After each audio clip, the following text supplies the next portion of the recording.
Aujourd'hui, faut-il conserver ces oméga 3 au frigo? Les oméga 3 sont des acides gras essentiels au bon fonctionnement du corps. Le corps ne peut pas les synthétiser lui-même, mais si on a leur précurseur, il pourra les fabriquer. C'est l'acide alpha-linolénique, aussi appelé ALA, la base des oméga 3. Il permet au corps le bon fonctionnement de la rétine, du cerveau et du système nerveux. Et s'assurer d'avoir un bon équilibre entre oméga 3 et oméga 6, très intéressant sur la santé cardiaque. Moins de tension artérielle, moins de risque de troubles et moins de triglycérides. Et même des études récentes ont montré que les oméga 3 pouvaient être intéressants pour augmenter un petit peu la force. De plus, chez les populations âgées, les oméga 3 aident à ralentir le vieillissement musculaire, la perte de force et peut aider à la santé mentale comme à la maladie d'Alzheimer. À partir de cet acide alpha-linolénique, le corps va fabriquer les oméga 3, l'acide eicosapentaénoïque et l'acide docosahexaénoïque, EPA et DHA. Le problème, c'est que le taux de conversion d'acide linolénique en DHA est très faible. C'est pour ça qu'on recommande de se complémenté directement en DHA. L'acide linolénique en soi peut se trouver dans les sources végétales comme les noix, l'huile de colza, l'huile de lin. Mais on va directement trouver DHA et EPA dans les poissons gras comme le saumon, le hareng, la sardine, etc. C'est la source à privilégier, malheureusement pour nos amis qui n'aiment pas les poissons, si on veut avoir des oméga 3 de qualité. Du moins avoir le bon nombre d'oméga 3. Les oméga 6, quant à eux, se trouvent surtout en profusion dans la viande rouge, le saucisson, la charcuterie. Des choses que beaucoup plus de gens vont consommer malheureusement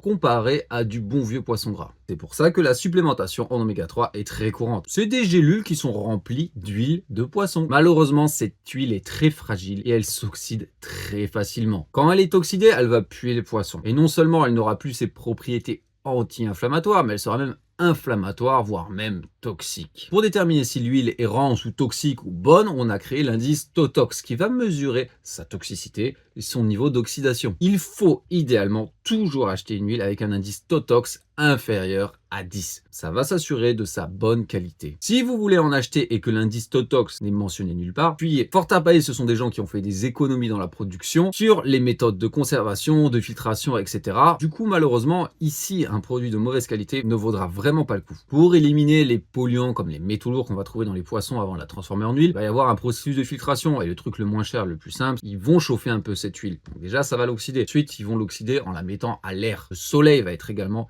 néfaste. C'est pour ça que si vous avez des emballages transparents, déjà c'est pas ouf en soi, mais vous avez vraiment intérêt à les mettre à l'ombre. Ces huiles sont très sensibles à la chaleur. Rien qu'une augmentation de 1 degré Celsius va augmenter par 2 la vitesse d'oxydation. C'est pour ça qu'il faut absolument la conserver au frais, de préférence au frigo. Comme ça, on va s'assurer que lorsque vous avez acheté votre paquet qui va vous durer 1, 2, 3 mois, au début, il est bon, mais si vous conservez n'importe comment, il risque d'être mauvais et ça serait vraiment dommage. Plus des fois, il peut rester des mois, les hangars, à patienter avant d'être vendu dans des conditions misérables. Niveau dosage, on a du mal à retrouver des recommandations à peu près équivoques. Dans le monde scientifique, dans le monde des compléments, personne n'est d'accord. Personnellement, je recommande au moins 700 mg d'EPA et DHA combinés par jour. Si vous voulez en prendre dans une période de compétition, par exemple, pour augmenter votre force, vous êtes un athlète qui cherche vraiment à augmenter sa performance, vous pourriez augmenter ça jusqu'à 2 grammes par jour. Ça me paraît pas déraisonnable pour augmenter la force. Donc on retient idéalement 700 mg à 1,5 g d'EPA et DHA combinés par jour. Vous pouvez encore doubler la dose si vous êtes vraiment chaud question performance. On achète toujours des produits où l'indice Totox est référencé et idéalement il faudrait qu'il soit toujours inférieur à 10. Et enfin, on fait attention de conserver ces oméga 3 au frigo et à l'abri du soleil.